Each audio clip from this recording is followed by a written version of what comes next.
Thank you for coming. I'm Lisa Fox Martin. I'm the chair of the most wonderful board in the world. The Thomas Cole House Board of Trustees are just a great group of people, and I'm very proud to be part of them. But I'm here to introduce our wonderful executive director, Betsy Jacks, who will then introduce Shannon Vittoria, our wonderful speaker. So that's my only function here. So thank you so much.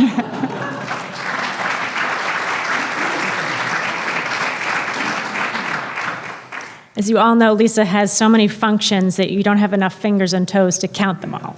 Thank you, Lisa. I'm Betsy Jacks. I'm Executive Director of the Thomas Cole National Historic Site, and it's my pleasure to welcome you all here. This is our 15th annual Sunday Salon series. So, yeah, and it's thank you all for being. How many of you have been to 3 or more Sunday salons? See, I was just talking to the speaker. She said, a lot of regulars here? I said, yeah. So, how many people are here for the first time? There you go. Look, Shannon, that's all you. Welcome, everybody. I would like to thank the sponsors of our Sunday Salon series this year. We have James and Dianne Lewis here in the front row, David and Laura Gray, who could not be here today, and the New York State Council on the Arts. So with all their help, we are able to bring all this to you. So today we have Shannon Vittoria, and she has, I think, the best job, except mine. I think mine's even more fun, but outside of mine, the best job. She is research associate in the American wing of the Metropolitan Museum of Art, where she's been for 3 years.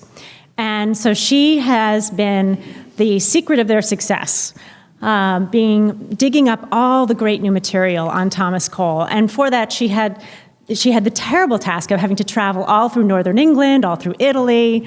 So we feel very sorry for her. No, it just really, she's done an amazing job.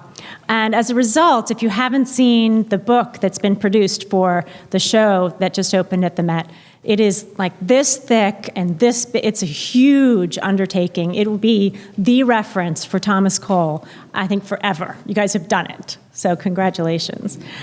She has a Ph.D. from the City University of New York, and the title of her dissertation, Nature and Nostalgia in the Art of Mary Nemo Moran. Moran, you know that name, right? So yes, she's the wife of Thomas Moran. And interestingly, another American landscape artist from Bolton in the north of England, just like our Thomas Cole. So something about that Bolton. We'll have to go find out what it is. You're going to tell us, right? Good. Before that, she was at the New York Historical Society, and she's also worked at the Morgan Library and at the Frick, so some of our favorite places. So we're thrilled to have her here today and to learn all about her adventures and her research. So please welcome Shannon Vittoria.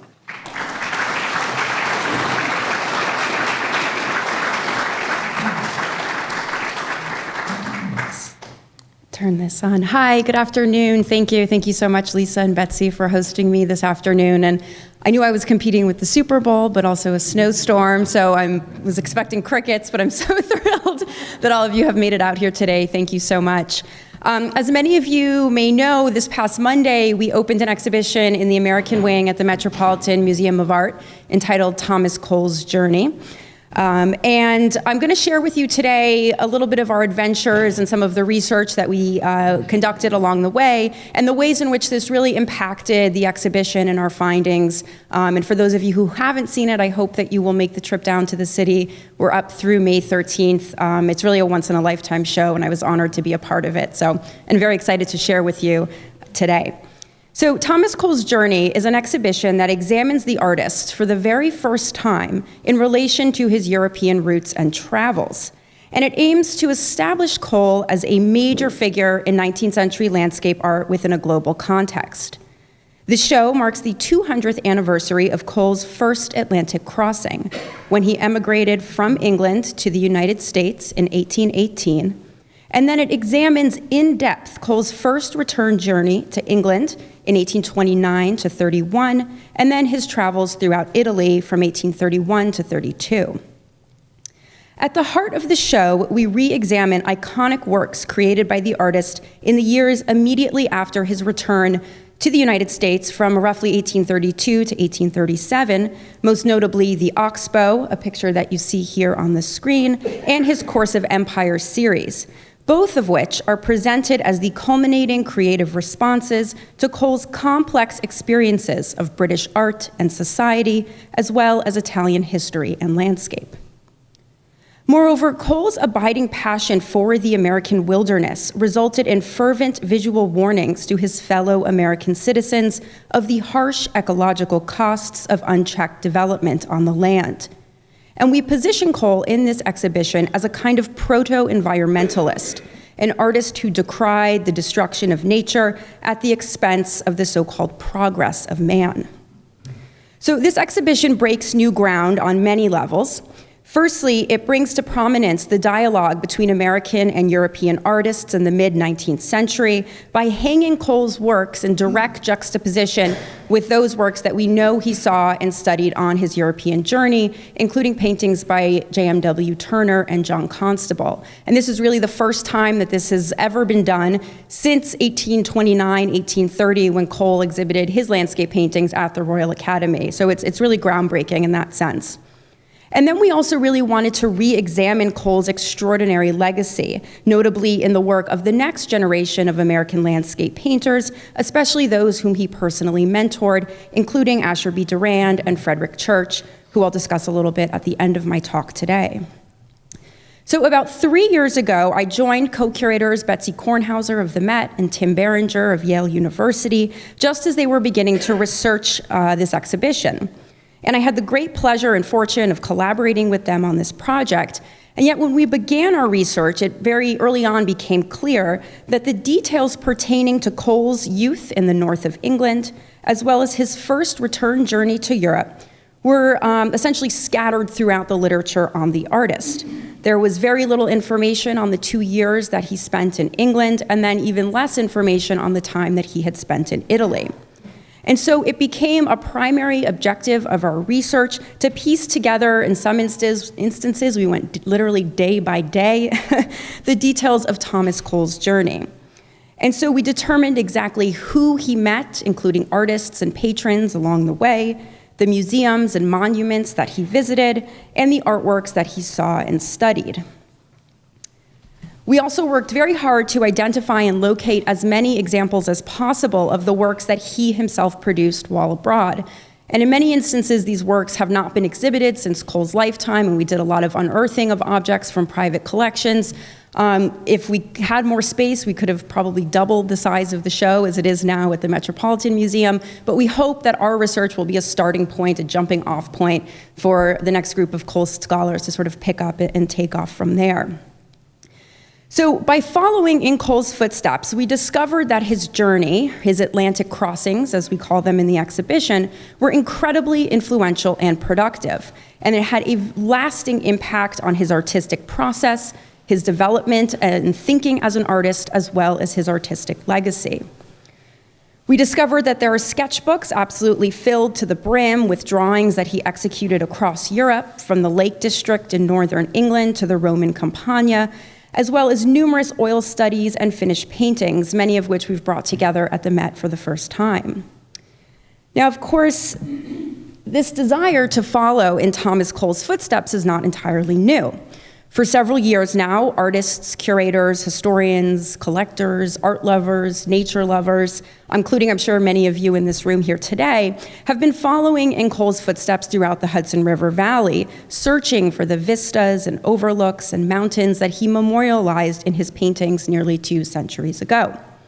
The Hudson River Art Trail is a prime example of this kind of art-inspired tourism, and one that, for those of you, if you have not yet engaged in it, I would highly recommend. And I myself have followed in Cole's footsteps on several occasions, including a hike out to Catskill Falls, the site of his great early masterpiece, also entitled Catskill Falls of 1826, now in a private collection. And this is just the first of many embarrassing photos I'm going to show you today of myself and curators Betsy Kornhauser and Tim Berenger following in Thomas Cole's footsteps as we undertook the research for this exhibition. Now, despite the popularity of coal in the Hudson River Valley, I would wager that few of you, and if any coal devotees, have ever followed in the artist's footsteps to Bolton, England. It's the industrial town in the north where Thomas Cole was born in 1801. Tim Berenger always jokes that he took Betsy and I on a safari to the north of England, and that we were the first and very possibly the last curators from the Met to travel to Bolton. But as you can imagine, it was an incredibly influential research trip and one that really shaped our understanding of Thomas Cole, as well as the first section of our exhibition, which focuses on Cole's roots in the north of England. As I said, he was born in Bolton in 1801 at the height of the Industrial Revolution. And when we begin the show with paintings such as this work, Coalbrookdale by Night, painted by the French-born artist Philippe Jacques de Loutherbourg, it is a work that provides us with an extraordinary glimpse into the tumultuous landscape of Thomas Cole's youth, depicting an iron foundry belching with smoke and heat and fire, a work that really epitomizes the industrial sublime. Interestingly, as we learned on our research trip, Bolton was a kind of ground zero for the early Industrial Revolution. In 1779, the English inventor Samuel Crompton, who was living with his family in Bolton in Halleth the Wood, which is an English dialect, it essentially means hall in the woods, which you see a photograph here that we took in 2016 on the right. This is where Samuel Crompton actually invented the spinning mule. And this was a machine that revolutionized the textile industry, bringing about a lot of the effects of what would become the Industrial Revolution, causing the shift from what had once been an industry of home handloom weavers to industrial factories, eventually putting many of the skilled handloom weavers, such as Tom. Turn this on. Some time in the surrounding countryside, including a visit to the medieval Bolton Abbey, which was built in the 12th century. And this is a site that was incredibly popular with some of Cole's great predecessors, artists such as Turner, for example. And the really important aspect of our trip to the north in England, and this is something that Tim Berenger knew quite well, but that Betsy and I quickly learned, is that the town of Bolton itself is actually down in a valley. Where you see Halleth the Wood, it's down below, and that is the industrial city. But up above the city are the moors, and it's this absolutely beautiful pastoral countryside, and you can see even on a freezing cold, windy day in late February, it was relatively lush and green when we were there. And as you're driving through this region and you're up in this beautiful pasture land of the moors, an area where we knew as a young boy Thomas Cole would escape to, where he would play music and read poetry, you get this incredible juxtaposition as you descend into the valley between nature and industry.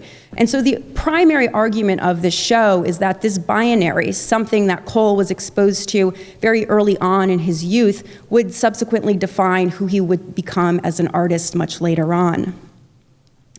So few artists of the era depicted industry and commercial development, one exception being the painter Turner, who I've mentioned previously, who executed this view of Leeds on the right-hand side here, which is also in our exhibition on loan from the Yale Center for British Art.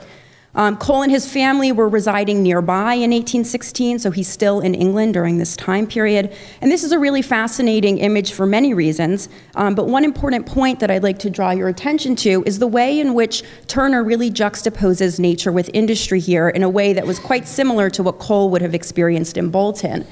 So we have in the middle ground here, all of these industrial factories. You have these workers in the foreground, but then up in the distance, you can see the moors, this pasture land up above. And again, this juxtaposition between nature and industry is a theme that we'll see carries through Thomas Cole's life and his career and some of his greatest masterpieces, such as the Oxbow.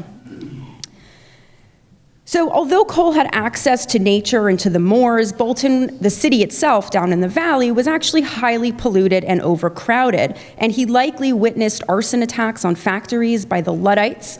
You can see right here we have Ned Ludd, the mythical leader of the Luddites, who were these groups of unemployed workmen whose jobs had been replaced by machinery, such as the spinning mule that was invented by Samuel Crompton. And in 1812, this group of individuals rose up to burn factories and destroy machinery.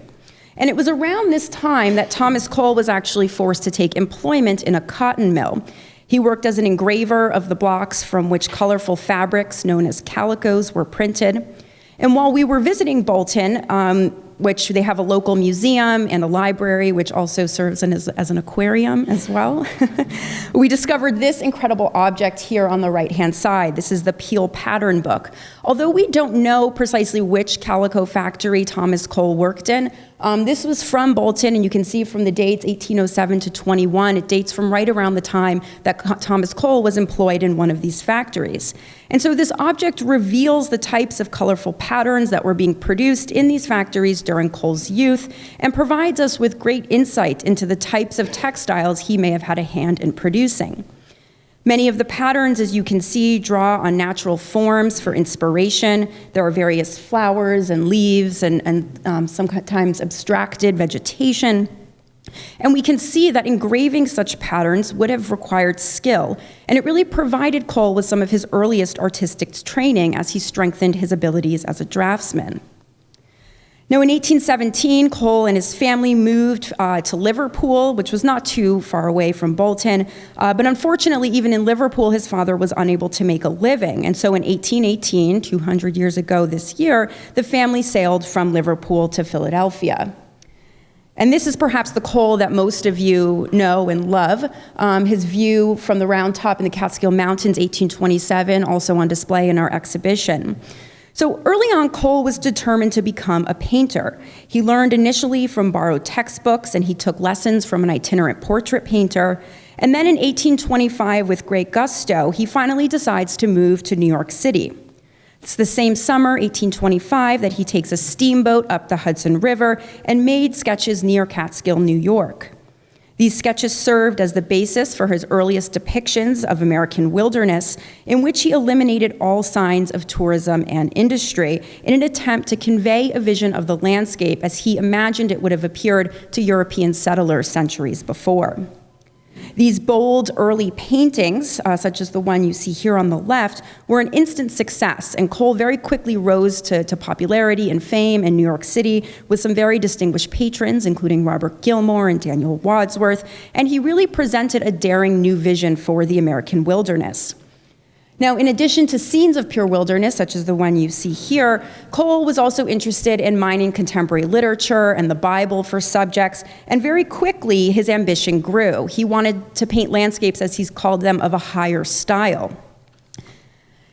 And so he was encouraged, as early as 1827, to travel abroad, to return to the Old World to study the great masters of landscape painting dating back to the 17th century, as well as some of his contemporaries. And in November of 1827, Cole received a letter from another American artist, Washington Allston, encouraging him to return to the Old World for an extended period of study.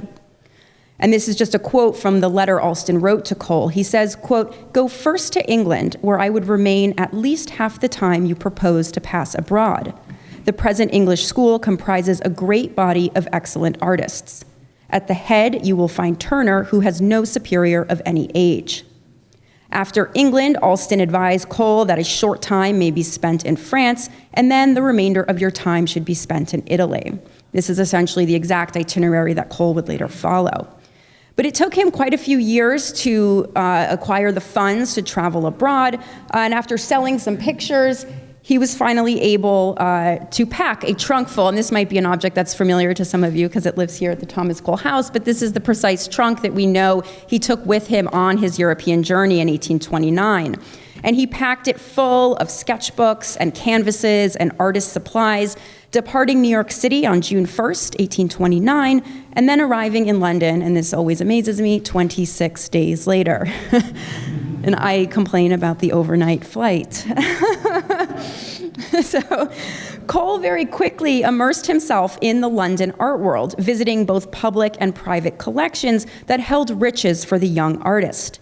One of his first stops was the National Gallery, which remarkably had been established just 5 years prior to Cole's journey in 1824. At the time of Cole's visit, the National Gallery did not yet have a building. It wasn't where it is today. And the collection actually hung in the home of a collector by the name of J.J. Angerstein. And this watercolor provides great insight into the works that we know Cole saw when he visited the National Collection. And from his writings, we know that he was especially enraptured by the landscapes of the 17th century French painter Claude Lorraine, including his seaport with the embarkation of St. Ursula. This work is on loan to us now at the Met from the National Gallery of London, and they are our partner on the exhibition. We've collaborated with them for the past few years, and we're very excited that the show will be traveling to the National Gallery of London in June, where it will be through the summer until early October. And it's important to note, as I sort of mentioned earlier, that the pictures that are in this exhibition and what really makes it so kind of revolutionary is that these are the works that we absolutely know that Cole saw, that he wrote about, that he often sketched in his journal. And this is what makes the show so different than what's been done before. And as an aside, I just want to say that obtaining these loans for this exhibition was no small feat, and it really, our thanks go out to the great curatorial ingenuity of Betsy Kornhauser, who's been working in the field for a very long time. But you can imagine that when we went to, well, the National Gallery was different. They were our partner on the show, and they were already drinking the Kool-Aid, along with us. But other institutions such as the Tate Britain, when you ask to borrow their greatest masterpieces by Turner and Constable as comparatives to an American artist whose name they do not know. And we hope to change that. That's a huge goal of this exhibition. But it was difficult. It was really, really challenging. So it's a great tribute to Betsy Kornhauser and to the Metropolitan Museum of Art. It's an institution where only an exhibition like this could happen, and it's really once in a lifetime opportunity. So in addition to the National Gallery, we know that Cole also visited the annual exhibitions of the Royal Academy and the British Institution, where he saw and studied works by contemporary British landscape painters, as I've mentioned, both Turner and Constable. At the Royal Academy, we know that he saw John Constable's Hadley Castle, here on the right, also in the show, with its image of a ruined tower, an image that really haunted Cole throughout his entire career. Now, when we traveled to London in order to track down a lot of these works for the exhibition, we were especially interested. We were interested in them as paintings in their own right, but we were especially interested in the ways in which Cole responded to these works. And this is an instance in which we know Cole saw Turner's Ulysses deriding Polyphemus, Homer's Odyssey, it's now in the National Gallery London, but it was exhibited at the Royal Academy in 1829. And Cole did a series of pencil sketches after the picture, taking careful compositional notes and recording Turner's use of chiaroscuro and color with these detailed notations that you can see here, such as kind of a greenish orange and green and bright yellow, and purple up above. So he was paying really close, careful attention. And when you compare a landscape such as Turner's to the types of landscapes that were being painted in the United States at this time, Cole's mind was just absolutely blown. And so it was really a learning experience for him, and one that greatly influenced the rest of his career. Now, in addition to seeing works on public display, we also know that Cole visited the studios of both Turner and Constable in London, and he was impressed not only by their finished exhibition canvases, such as the iconic masterpiece you see here on the right, Turner's Hannibal Crossing the Alps, a work that he said had a magnificent effect of chiaroscuro, but Cole was actually very impressed by both artists' working methods, and this is one of the newest discoveries of our exhibition. And a particular note is Constable's cloud studies, examples of which Cole would have seen in Constable's studio. Cole's studio in London was just 2 blocks around the corner from where Constable was. And it was Constable's ability to capture in oil the dramatic atmospheric effects of shifting light, clouds, and weather in the landscape that really made a lasting impression on Cole, who would begin experimenting with painting out of doors once he arrived in Italy. And his practice of the on-site oil sketch became, as we will see, a defining part of Thomas Cole's legacy. So after 2 formative years in England, Cole followed the itinerary that had been laid out by Alston, who of course in turn was following generations of artists before him, and he made his way from England to Italy by way of France.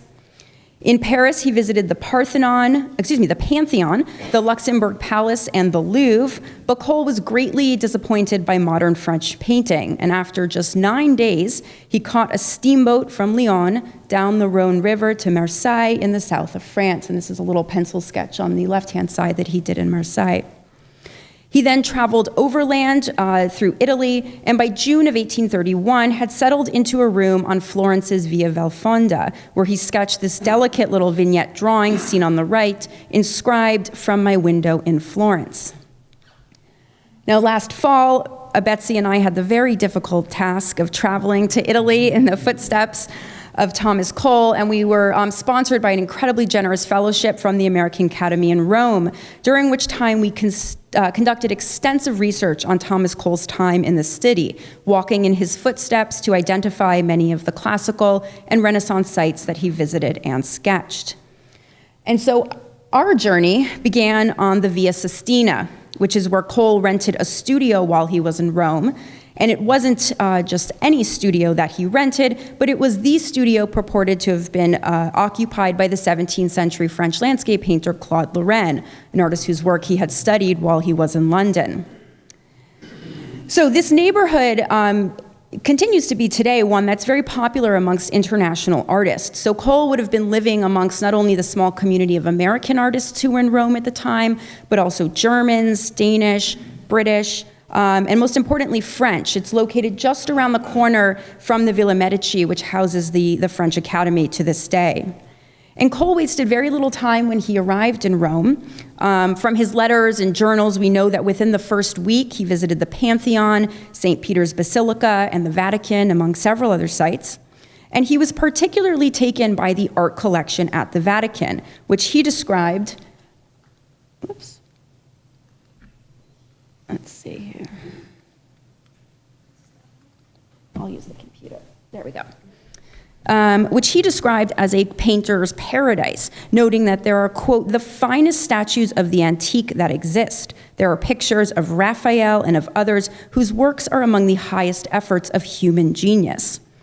Now, in addition to Raphael, Cole also singled out the work of Domenichino and Caravaggio for their exquisite use of color and chiaroscuro. And Betsy and I tracked down a number of these pictures that we know that Cole saw and studied, the works that he wrote about in his journal. And these works have a kind of a less direct influence on Thomas Cole's later paintings, but for us it was incredibly revealing the ways in which Cole was interested in Old Master painting. He was very self-motivated to learn about the history of art, and this was really an opportunity for him to educate himself. And so for us, it really helped to disprove this myth that Cole was this sort of self-taught, uneducated genius that rose up from nowhere. He was very much familiar with and tied to the traditions of art history, and in Rome and throughout Italy, we see him seeking out these great Renaissance masters in order to study their paintings. Now, in addition to studying works in Rome, he also traveled around quite a bit, pursuing different subjects, both in the city and in the Campagna. He sketched, for instance, trees in the Borghese garden, example of which you see here, as well as Roman ruins in the Forum, motifs that reappear in his art again and again, even after he returns to the United States a year later. Here we see that the artist is working with graphite and ink, but he often sketched sites in multiple media.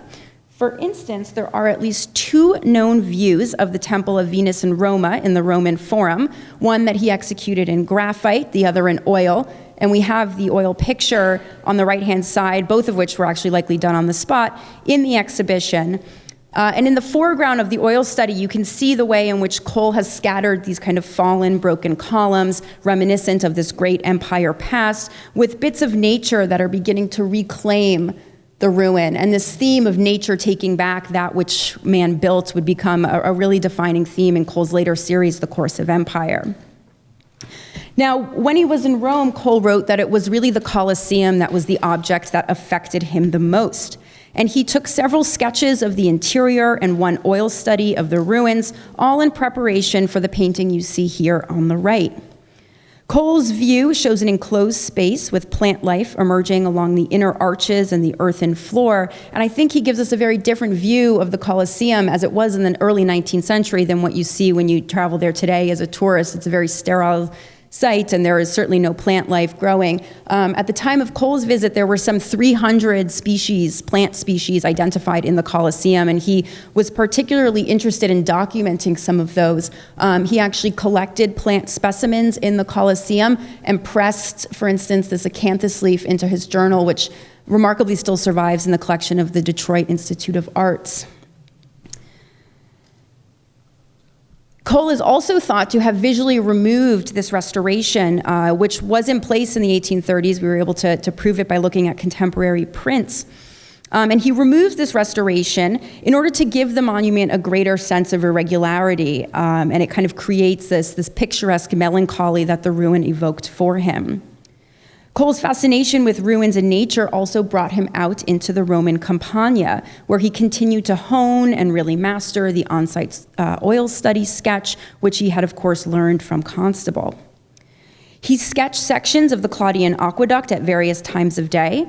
The scene on the left was painted in full daylight with lush, wet-in-wet brushstrokes. And later that same day, he rendered the scene yet again, but painted it in the diminishing light of early evening with an emerging moon in the sky. It's also worth noting that when Cole was sketching these sites in and around Rome, he was doing so in the company of other and mostly international artists. The ruins he sought out were not unusual or unknown, but for the most part had been widely popularized through Europe by the large community of foreign artists, especially those coming from the north, who made their way to Italy generation after generation. We should therefore imagine Cole with his paint box, easel, and umbrella seated alongside these other artists in the Campagna who were similarly there to execute oil sketches in preparation for their finished pictures. Now, Betsy and I followed Cole out into the Campagna in order to locate several of the ruins he sketched and painted. And we brought with us copies of many of the drawings he did of this site, both in graphite and in ink, attempting to locate the spot where he stood. And in doing so, we discovered that when Cole was composing his studies, he altered the landscape and the arrangement of the ruins. He was taking a kind of artist's liberty here. And it's a little bit difficult to tell in this dark photograph, but you can just take my word for it. He condensed the scene down, moving portions of the aqueduct further to the left. He moved the mountain a little bit over to the right in order to create a more cohesive composition. And this is a practice that he engaged in both before and after his European journey. Now, the finished picture, Aqueduct near Rome, which is based on the on-site oil study, was painted in Italy during an intense period of productivity for the artist. He later wrote in a letter to his friend William Dunlap, quote, "I painted more pictures in 3 months than I have ever done in twice the time before or since. I was in the spirit of it." In addition to Roman ruins, Cole pursued his growing interest in clouds and weather conditions, capturing, for example, a thunderstorm on his way from Rome to Tivoli in 1832. Located approximately 19 miles northeast of Rome, Tivoli attracted landscape painters dating back to Claude Lorraine, and Cole spent 10 days sketching around the picturesque town. In this really quite exquisite oil on paper study, the unfinished foreground, quick scumbling of paint, and pinpricks in the corners of the paper indicate that he was likely working quickly and out of doors. He would have tacked this piece of paper to a board. With broad tonal bands of modulated color, Cole recreated the shifting effects of light and shade to capture the drama of the thunderstorm as it passed over the landscape. And his interest in depicting meteorological conditions reveals the continued influence of Constable's cloud studies, and it's a lesson, of course, that he will later pass on to his student, Frederick Church. While in Tivoli, Cole visited the Renaissance Gardens at the Villa d'Este, which Betsy and I also visited. And while he was there, Cole executed beautiful graphite and ink studies of cypress and olive trees. And again, we see his incredible fascination in the anatomy of tree species and accurately documenting different types of trees. And he also sketched several fountains in the Garden of Marvels at the Villa d'Este. These views which are of these fountains bearded with foliage. And he would later use these sketches when he returned to the United States in 1832 to create the fantastical work you see here on the right, Titan's Goblet, a work that's in the Met's collection. And this also speaks to the way in which, even after his return, Cole continued to mine his Italian sketchbooks for subject matter for the rest of his career. Now, of particular interest to Betsy and I was locating the site of Cole's view near Tivoli Morning, which is another work in the Met's collection. This architectural fragment still stands today, and we identified the site of Cole's graphite sketch, which served as the basis for his finished picture. In this work, Cole depicted two prominent Roman aqueducts, which you see here, as well as a medieval tower above, and then this is a modern bridge that was built over the ruins of yet another Roman aqueduct. And so we see here Cole is juxtaposing ancient, medieval, and modern architectural fragments to emphasize the passage of time, a theme he subtly echoes in the rising morning mist in the distance. Now, one of our finer moments in Tivoli was when we located the temple of Vesta and Subbiah. It's an ancient Roman site that Cole sketched, and it was one that was painted again by the likes of Claude Lorraine.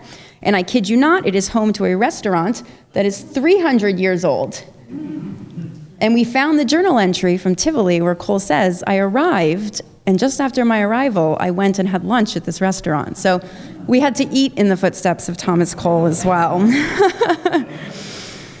So after Cole was in Tivoli, he took a short detour to southern Italy, visiting Naples. And you see here, this is actually an image of his visa, which I can't resist this, it was issued to Tommaso Cole. And he traveled to Naples as well as Herculaneum, Vesuvius, and Pompeii on his way to the ancient Greek ruins of Paestum.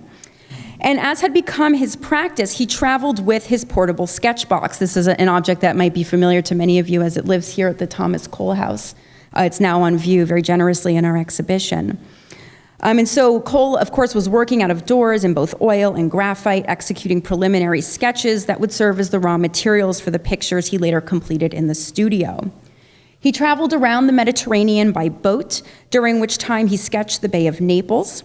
His sketchbook actually indicates that he was planning to paint a large panorama of the scene. You can see here, this is of the Bay of Naples with Vesuvius. Unfortunately, this project was never realized, but I think it speaks to the ways in which his time in Italy was so influential that he was experimenting with all different kinds of media, and even when the projects weren't realized, it was inspiring him to think bigger, and his ambition was growing. We also followed Cole to the Villa Don Anna in Naples, which he sketched first in graphite and then transformed this drawing into a really beautiful marine picture at dusk. And again, this is a work that's not in the exhibition, unfortunately, primarily due to space constraints. But what we've discovered following in Thomas Cole footsteps is that this period was so rich for him that what we feel like what we've done is sort of a starting point. And we hope moving forward, and I can imagine an exhibition of Thomas Cole in Italy, maybe at the Cole House. Okay, so one particular aspect of his Italian study that had been almost entirely overlooked was Cole's study of the figure, a practice he dedicated considerable time to while he was in Florence. Shortly after arriving in the city, he was accepted into the esteemed Academy of Fine Arts, where he worked under Italian academicians, including the Italian painter Pietro Benvenuti. Cole received permission from Benvenuti, and this was actually a great honor to study from the live nude model, an essential step in the training of any aspiring history painter, and one that proved pivotal to Cole's artistic development. And that's just a close-up there. Now, while Cole was in London, he had copied classical sculptures to improve his figure drawing. One example seen here was executed after a statue from the pediment of the Parthenon, located then, as it is now, in the British Museum. The work reflects Cole's growing ambition and desire to improve his artistic abilities, moving away from pure landscape painting to figure study as well. But it was really not until he worked under the guidance of these Italian academicians and had access to the live nude model that he was able to advance and refine his knowledge of the human form. Part of the community of American artists in Italy at the time was the American sculptor Horacio Greenough, who was a close friend and colleague of Cole's in Florence. And Greenough remarked upon Cole's study of his progress of studying the figure, writing to their mutual acquaintance, author James Fenimore Cooper, that Cole was, quote, studying the figure with astonishing success. He's going to be a great artist. I shall always be very proud of having induced him to study the figure. I knew by his pale face and eternal sighing that mere landscape of any class was too small a ball for his caliber. So, despite Greenough's assertion, Cole continued, nevertheless, to sketch the landscape in Florence. And he often, while he was in Florence, he focused quite a bit on the city's architecture, which he was very inspired by. In 1831, he executed this detailed panoramic study of Florence, seen from the small convent church San Miniato al Monte, which was a famous promontory overlooking the city, and one that was popularized amongst artists, including Cole, by none other than Turner, whose engraving was published in 1820 after the artist's original watercolor. And this view, the print Cole could have very easily seen while he was in London, may have inspired him to go to the site and to sketch it himself.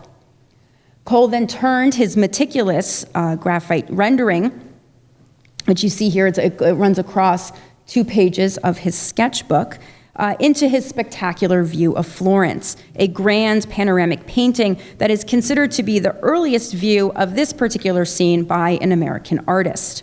And it's currently on loan to us at the Met from the Cleveland Museum. This work would go on to inspire subsequent generations of American painters to visit the site and execute their own rendition. And many of Cole's followers, the artists later dubbed the Hudson River School, would follow in Cole's footsteps to Italy, painting many of the same scenes that he first popularized with American patrons. And we see here Gifford at Tivoli and George Inness in the Roman Campagna. Interestingly, Cole's Italian landscapes continue to be popular with American collectors, and he painted scenes such as these scenes as long as the market demanded. So in 1832, he returns from Europe to the United States. And the following year, 1833, Cole painted this Italian scene composition for patron Luman Reed. It was the first picture that Cole sold to the influential New York art collector, and soon thereafter led Reed to commission the Course of Empire series. This series, which traces the rise and decline of a great civilization, was deeply indebted, both aesthetically and thematically, to Cole's formative time in England and Italy. In addition to the historical examples set by the rise and fall of the Roman Empire, and with the parallels that Cole would have seen during his own time amongst the British Empire, he drew on his newfound knowledge of classical architecture, and as well as neoclassical architecture, which he would have seen in both London and Rome, to paint scenes, these really ambitious history paintings, more so than landscapes, such as Consummation. And it was his familiarity with the classical ruins, and especially those that were being taken back by nature, such as those he saw in the Roman Forum, that inspired him to paint great works such as his Desolation. Now, I would need probably another 45 minutes to properly delve into the complexity of this series. And for those of you who have not seen the show yet, I have a little sneak peek of how it is installed in our exhibition, this incredible panoramic space that was constructed to show these 5 pictures. And by way of background, curator Betsy Kornhauser was traveling in Buffalo, New York, where she saw an octagonal building, historic 19th century one, and on it had a plaque indicating that it was initially used, it was constructed for showing popular panoramas. And this was, during Cole's time, the most popular form of entertainment. We know he saw popular panoramas in both London and New York City, and they certainly inspired his Course of Empire series, which itself functions as a kind of panorama. So she photographed it and brought it back to our designer, who essentially chopped off 3 of the octagon's sides. And so we have this sort of semi-octagonal space where you can see the pictures. And as you step into the central space, you're really enveloped in them. And it's a whole new way to see the Course of Empire. And we hope that even if you think you're familiar with these pictures, that when you see them exhibited like this, you'll learn something new.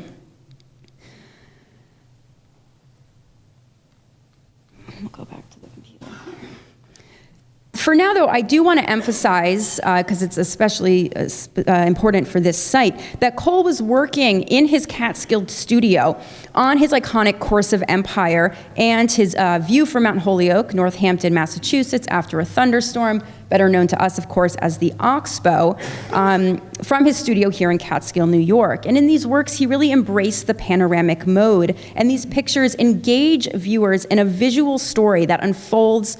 In the Course of Empire, it's across multiple works. In the Oxbow, it's across one wide expanse of canvas. And in these paintings, Cole addressed the dangers that were faced by his newly adopted nation. He actually becomes a US citizen in 1834 after his return to the United States. And in these works, he really criticized the expansionist policies of Andrew Jackson, which at the time were leading to drastic ecological, social, and economic changes. And he challenged his now fellow American citizens to consider the moral value of maintaining the sublime aspects of nature. And these are two messages that he really drove home in both the Course of Empire and the Oxbow, pictures that are connected to one another, not only thematically, but also on a structural level as well. And that's a whole other story that I'll have to save for another day, or you'll have to see it in the exhibition. Now, to conclude, I just want to highlight one final finding of our research, and one that developed directly out of our travels to England and Italy, and I've been mentioning this along the way, but this was the importance of the on-site oil sketch to Cole's artistic practice and legacy. As you see here in the Oxbow, the artist depicts himself in this incredibly powerful self-portrait at work on an oil study. And we've seen that this was a practice he, of course, first learns in England. It's one that he adopts while he's in Italy, and one that he really masters upon his return to the United States. Moreover, as we argue in the show, it is among his most important legacy, especially one that he passed on to his student, Frederick Church, who at the age of 18, Church, a native of Hartford, Connecticut, arrived in Cole's Catskill studio for a 2-year period of study. Church absorbed Cole's reverence for the direct observation of nature and his practice of sketching and painting on-site oil studies, particularly studies of clouds. In Cole's studio, Church would have had ample opportunity to see Cole's cloud studies, and Church embraced the medium wholeheartedly. I don't know if this is heresy. In my opinion, he leaves Cole a little bit in the dust. So this juxtaposition of Cole and Church's cloud studies, this exact wall appears in the exhibition, speaks not only to the influence of Cole on Church, but also highlights the differences between these two artists. And this is a really important point that we wanted to make in the show. While Cole's works, we believe, belong to the Romantic tradition of John Constable and Turner, Church was interested in clouds from a much more scientific meteorological perspective, documenting specific cloud types and formations, creating a very different effect, and in fact, they just had very different interests than that which we see in the work of Thomas Cole. Now, at the end of the exhibition, we conclude with masterworks by Church, as well as his another one of his students, Asher B. Duran, who Cole personally mentored in the art of landscape painting. And these two works, both of which were painted shortly after Thomas Cole's untimely death in 1848, pay homage to their friend and their mentor who established the tradition of landscape painting in America. And yet, while these artists drew crucial lessons from Thomas Cole, lessons that Cole learned on his journey, and in turn we uncovered while following in his footsteps, the next generation really moved in a new direction after mid-century, fully embracing the doctrine of manifest destiny, which asserted a God-given justification for nationalist expansion, the very antithesis of Thomas Cole's beliefs. Thank you.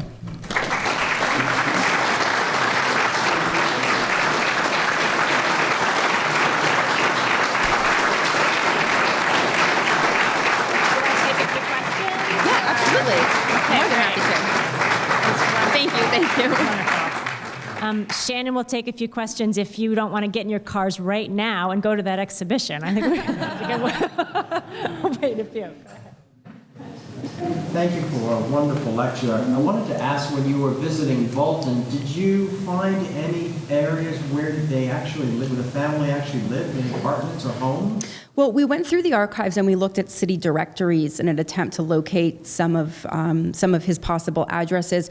The closest that we could find was an uncle of his that lived in the downtown main area of Bolton, but we were able to identify the chapel where he was baptized, which was something not previously known. And it was particularly interesting for our research purposes because the map shows that the chapel was right across the street from an iron foundry.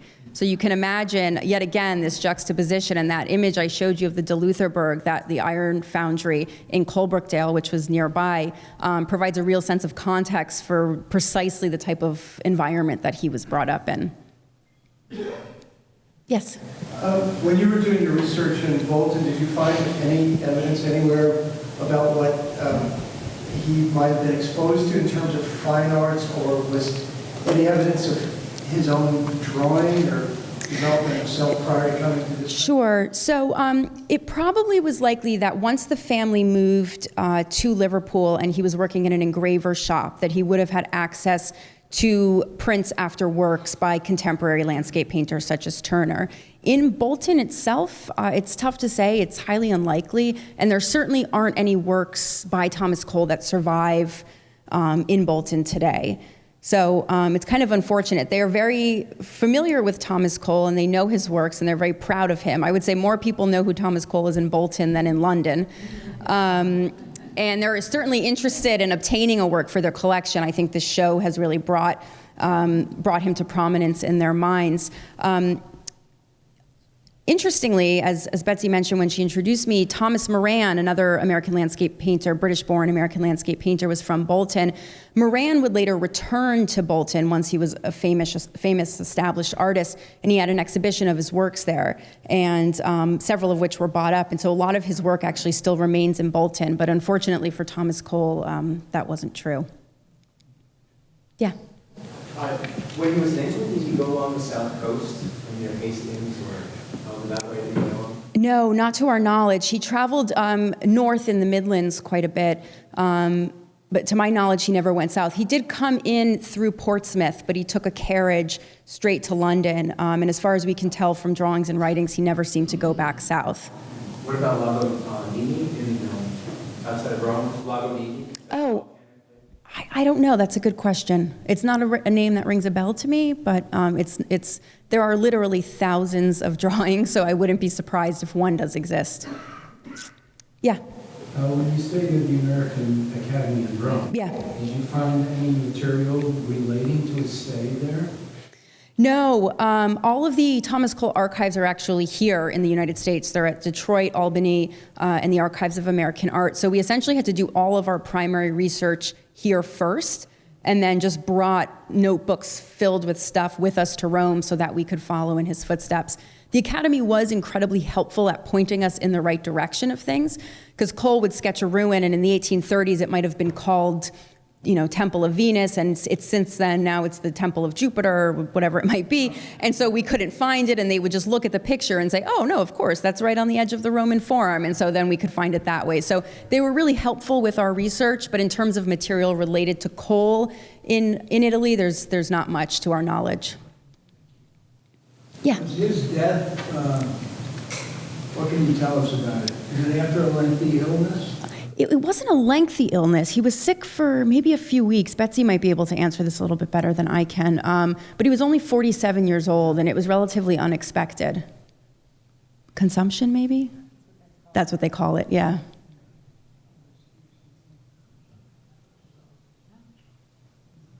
Anything else? Yes? There's some reason he wasn't more popular or more well-known once. It was strange. Oh, that's a really good question. So what I didn't get into in the slide presentation, but we do explore in the exhibition, are some of the works that he himself painted while he was in London. And I showed that trunk that he packed full. He was actually encouraged by his American patrons to paint views of the American landscape for British audiences. So when he's in London, he's painting the White Mountains, Niagara Falls. And he was commissioned by a British publisher, John Howard Hinton, to do a series of 12 American views it was a book called The History and Topography of the U.S. that was intended for British audiences. And his 12 views were reproduced as prints in the book and then later reproduced on a Staffordshire dinnerware set. And so his work was being consumed and disseminated amongst British audiences, but when it came to exhibiting at the Royal Academy, for example, he did send pictures, and then he complained bitterly in his journal about the evil hangman, he called him, and because his works would be skied in the exhibition. So the good pictures were on the eye level and everything else was up above, and that's where his landscapes tended to hang, unfortunately. Yeah, it's interesting. When he's in London, he struggled quite a bit. He was trying to find his voice, and I think he found himself a little overwhelmed. He was suddenly amongst Turner and Constable and studying Claude, and he came from New York where he was a big fish in a little pond, and suddenly the London, the art capital of the world at that time period, he was really there more to learn and absorb. And he did produce works along the way, I think primarily to support himself. And what we found is that it's really when he gets to Italy that he flourishes, that suddenly he's taken in all of these lessons, absorbed them, and now he's putting them into practice. How do you think, you and Betsy think he will fare in London in 2018? Yeah, that's a great question. Well, I don't know, maybe unfortunately for us, but luckily for the exhibition, Cole has a lot of contemporary resonance, especially with his series, The Course of Empire, with some of the politics going on today. And so we think that, he's an artist who has resonated with contemporary artists throughout the 20th and 21st century, and he continues to inspire contemporary artists today. But the London critics can be really mean. So the good news is that the National Gallery is really, really excited about the exhibition, and they plan to present Thomas Cole as their native son. So they're really on board with it, and I feel like if they forge ahead, then everyone else will have to fall in line. Yeah. I was sort of surprised that the three paintings that brought him his first recognition were not in the show, the Lake with Dead Trees with Platinum and Catskill Falls. What was the thinking behind that? What was the decision to not have them? Sure. Well, we tried to get one of them, and it would not be lent to us, unfortunately. We felt that we couldn't. This isn't a retrospective of Thomas Cole's career, so we had to be highly selective about what we included. And we felt like the view of Round Top is a picture that's been a little bit overlooked in Thomas Cole literature, and it's such a gorgeous gem of a painting, and one that just encapsulated a lot of the themes of his early career. We do have his view of Montevideo and Last of the Mohegans and his Garden of Eden as well. So a little bit of a wider selection than what I was able to show today. But yeah, we picked the view of Round Top to sort of represent that moment of early American wilderness. So was it that those first three paintings just didn't fit into your narrative as well? Yeah, and space limitations, things like that. We had to be highly selective with what we decided, and we went with what we thought were some of the best examples of his work from that time period. Yeah. I've heard the story that he did a large painting of Mount Etna that's now the lawns where he did them on 5 days. Did he spend a lot of time sketching that? I know the church would spend weeks preparing to do a painting, and then he painted quickly. Right. Yeah. So he visits Mount Etna actually on his second trip back to Italy in the early 1840s. And during that visit, he goes all around Sicily and he climbs up to the top of Mount Etna, and he does a series of sketches as well as oil studies. And then when he gets back, he does paint it very quickly. I think it's maybe 2 or 3 weeks, but still it's an enormous painting, and it has that sketch-like quality to it. If we just quickly, let's see if I can get back. The Oxbow is another example in Thomas Cole's career of a work that he painted extraordinarily fast. He was actually working in his Catskill studio. This was the story it's tough to get into because it's complicated, but he was working on his consummation of Empire, and he really, really struggled with that picture a lot, and he hit a brick wall, essentially. And he had 6 weeks until the opening of the National Academy of Design exhibition, and his patron, Luman Reed, said to him, "Why don't you just take a break and paint a scene of the Northeast of your own liking?" And in 4 weeks, he does the Oxbow. So we think that Mount Etna it's a very similar moment to that. It was a landscape that really inspired him and one that he was able to execute quite quickly. But of course, with Cole and Church, he visited the site. He did the graphite studies and the oil studies in advance. So it was sort of in his mind that when he sat down to paint the picture, he was able to do it quickly. Yeah. You had said at the beginning that this would be sort of a once-in-a-lifetime chance. I mean, I actually happened to be in the city the other day, and you get that feeling that it's such a thrill to see the actual thing. Yeah, thank you. You were saying that it was sometime in the 1830s that works were seen together. Do you mean specific works or just of the same artist? Or? Yeah, well, so when Cole is in London, he does exhibit pictures of Niagara Falls and the White Mountains at the Royal Academy and the British Institution alongside the works of Constable and Turner. So in that extent, that was like sort of the last time that these artists were shown in a similar space. Because this context never existed between them from them until then. Right, exactly. Yeah, thank you so much. It was a pleasure.